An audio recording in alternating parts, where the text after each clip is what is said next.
রবিবার দিন কি এনেছে দেখি। বাজার তো এনেছে, এখনো পুরোপুরি বাজার হয়নি। ধর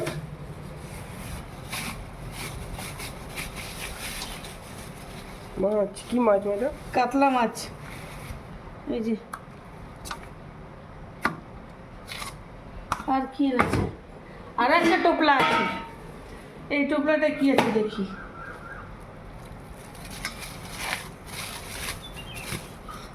সানডে স্পেশাল না? বাহ, দারুণ আজকে আছে মাটন। দারুণ কিন্তু- লাগছে মাটনটা। কিন্তু মেয়েটাকে খাওয়াতে পারলাম না, মটন খেতেই চাইলো না। ও গরমে আর কত কিছু খাবে বলছে, আর কিছু খেতে পারছে না। কত দিনের জন্যই তো এসেছিল। এই কদিনের জন্য এসছে, আর কিছু খেতে চাইলো না। আর কি করবো, যাক। আবার যখন আসবে তখন খাই দেবো, কি বন্ধুরা, তাই না?